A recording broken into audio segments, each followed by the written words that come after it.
Тамақ желініп, шай ішіліп болған соң, қай-қайдағы қысыр әңгіме айтып, дауылдап отырған жұрт бірден көтеріліп тарай бастады.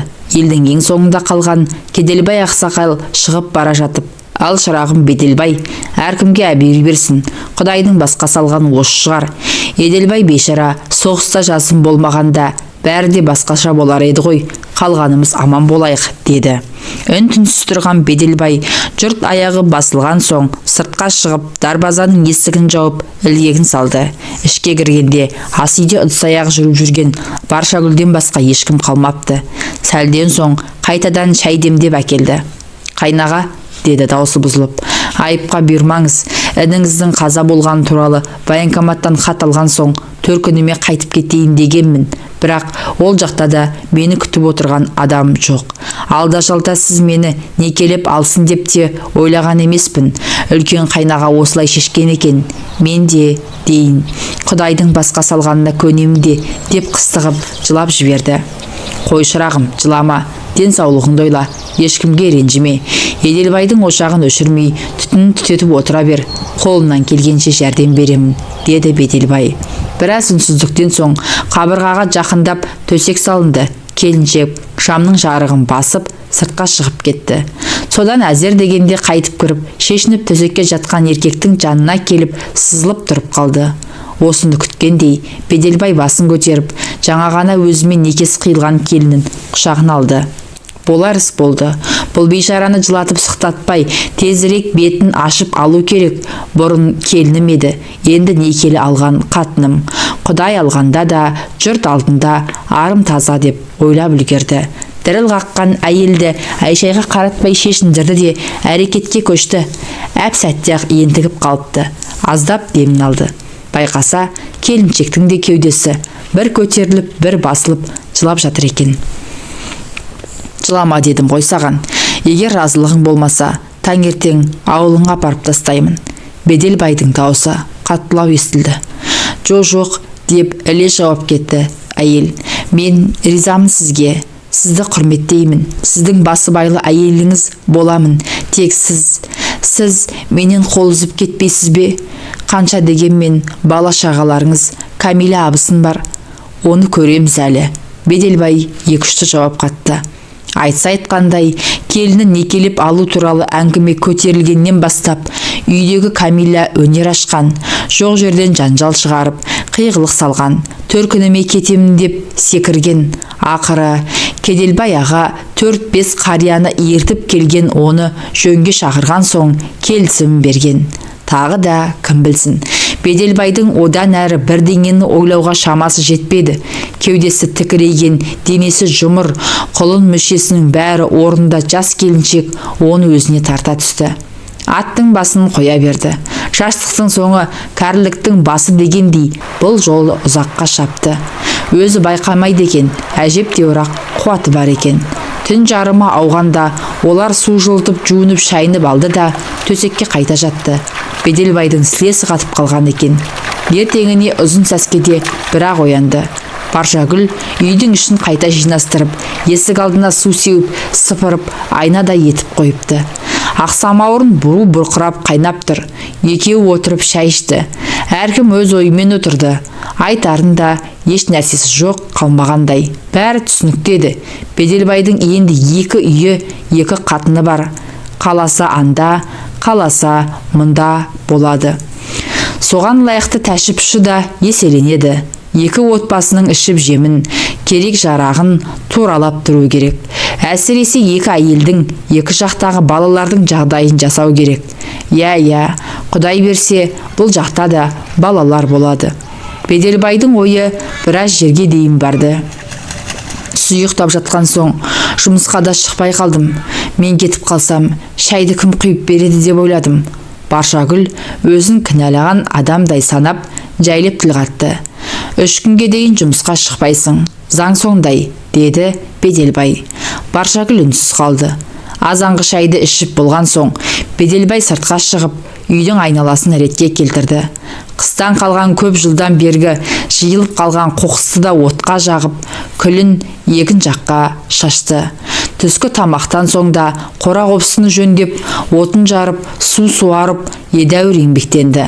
Қанша дегенмен еркектің аты еркек, көп нәрсе орнына келді. Мына қызықты қара, Беделбай өмірінде бірінші рет болса керек, кештің батуын асыға күтті. Түндегі көрген қызықты тағы да көргісі келді. Бәрін көз алдынан өткізді. Әкесі Өтелбай 4 қатын алған адам еді. Алғашқы екеуі аурудан қайтыс болыпты. Олардан бір бала, бір қыз қалған. Ағасы Кеделбай мұнымен іргелес тұрады. Ал ұлды қызды егіз перзенті бар. Кенжесінен басқасының бәрі үйленген. Үлкен әпкесі Күнзия тау жаққа үйленген. 10 балалы, ардақты ана. 3-ші әйелін әкесі неге екенін белгісіз төркініне апарып тастапты. Одан бір қыз туған екен, сол жақта жүріп үйлі баранды болды. Алғашқы баласын үйлендірер кезде ауылға келіп, мұндағы бауырларымен табысып тойына шақырған. Содан бер барыс келіс үзілген емес. Өз шешесінен Беделбайдың артынан Еделбай мен Жеделбай деген балалар ерді. Еделбай соғыстан оралмады. Жеделбай Құдайдың бір боз қойы. Құдай қолдап алған әйелі пысық болып шыққаны, әйтпесе бала шағасы 5 теріп кететін екен.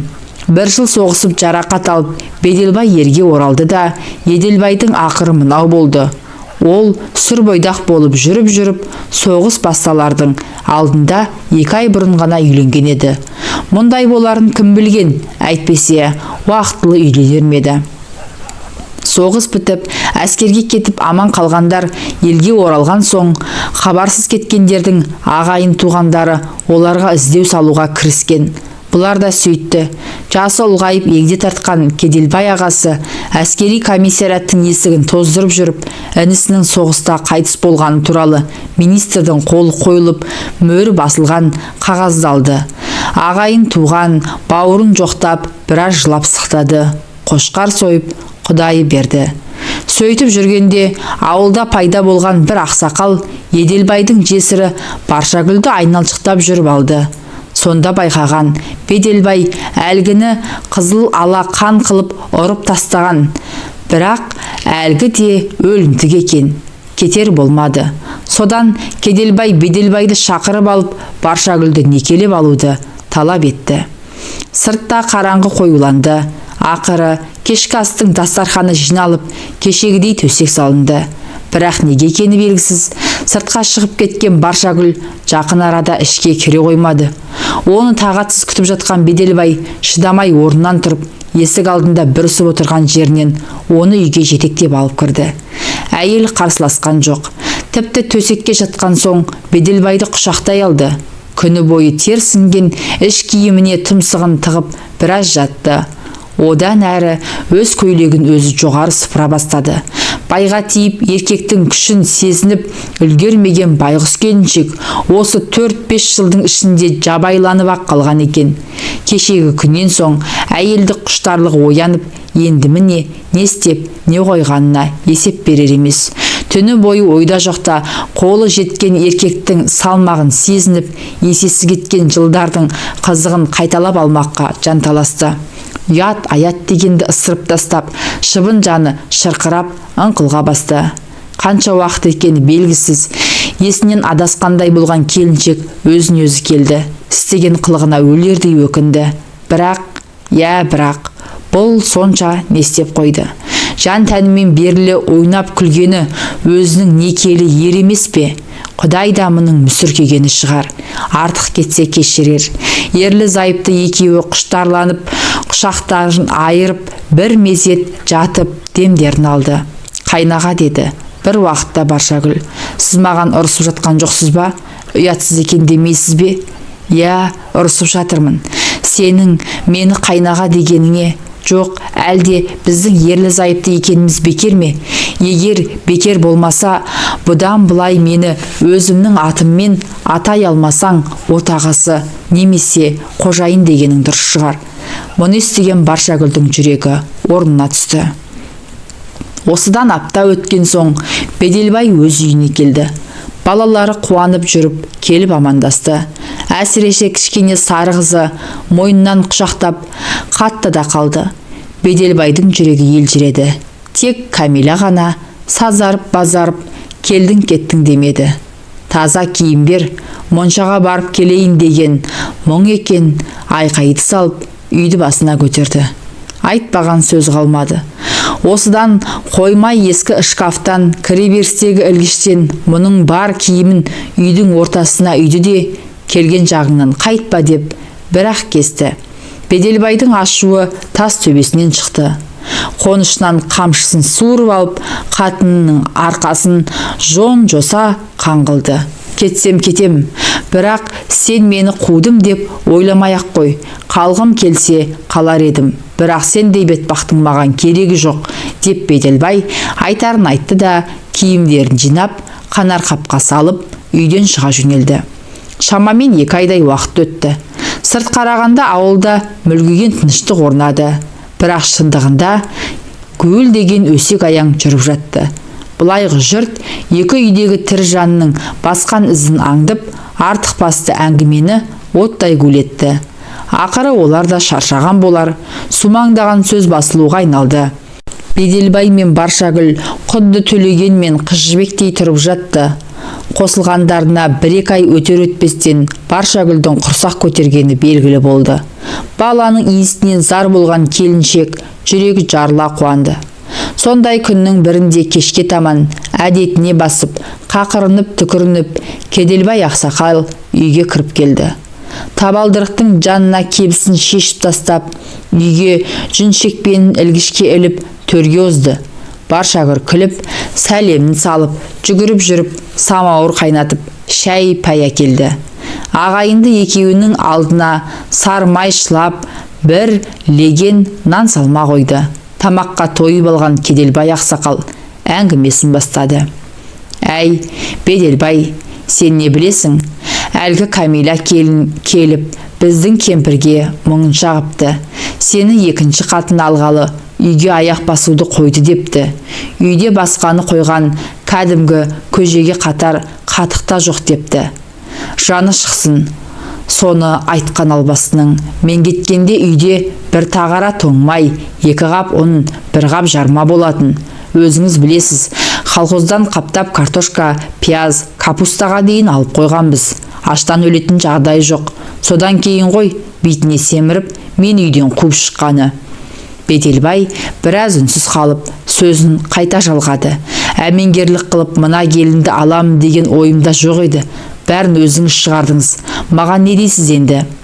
Сен не деп отырсың өзің? Сонда ініңнің жесірін көлденен Көгаттыға беріп жібере бер демекпісің? О, жетесіз. Осыны білсе марқым әкеміз көрінде жатып өкірмей ме? Оның үстіне ағайын жекжат не дейді? Намысын қайда? Сіз айтып отырған ағайын жекжатың бүгінде өсектен аузы босамайды.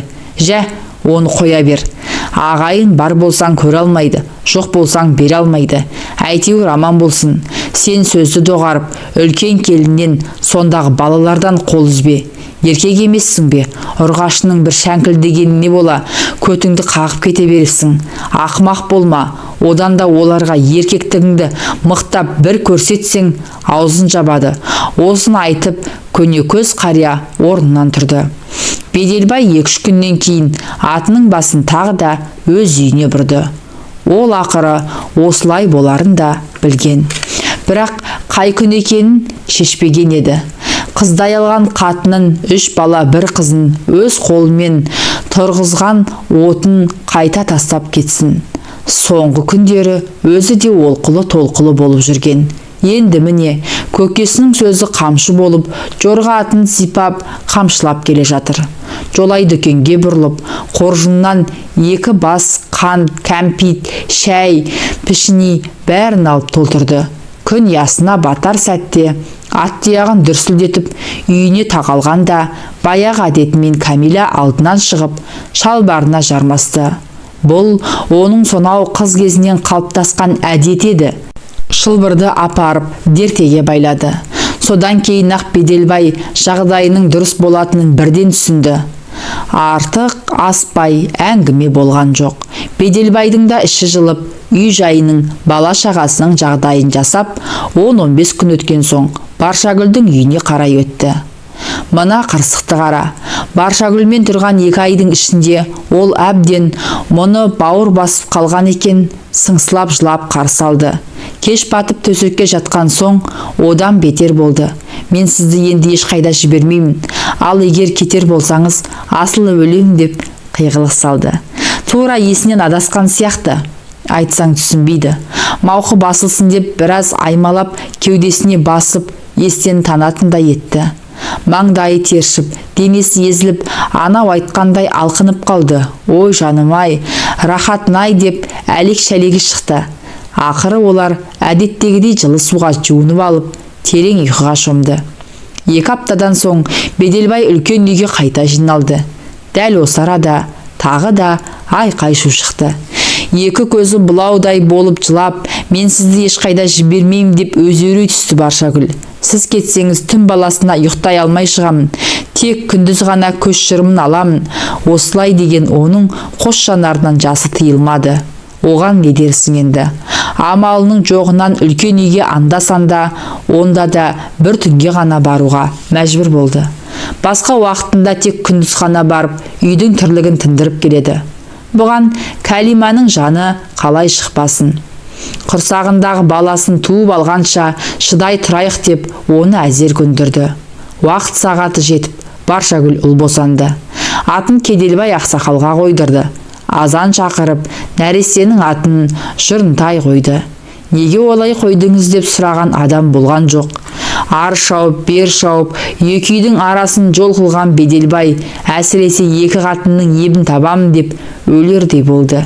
Кей түндері 2 қолын төбесіне қойып, басауған жағына кетіп қалғысы келді. Ақыры ойлап бір шешім шығарды. Үлкен үйдің арқа тұсынан 6 бөлмелі үй салып, Баршагүлді де көшіріп алды. Ұзын сапты дырау қамшы өріп алып, қатындардың жон арқасын осып алатынды шығарды. Біреуі бір сөз айтса, немесе бір нәрсені бүлдіріп қойса, екеуін бірдей жазалайды. Не керек? Жаны кірді де қалды Беделбайдың. Енді екеуінің де мұны өбектеп тұрғаны. Жұрынтайдан соң жыл аралатып ұлды-қызды 3 перзент туып алды Баршагүл. Бұл күндері салиқалы, сарқыраған қатын болды.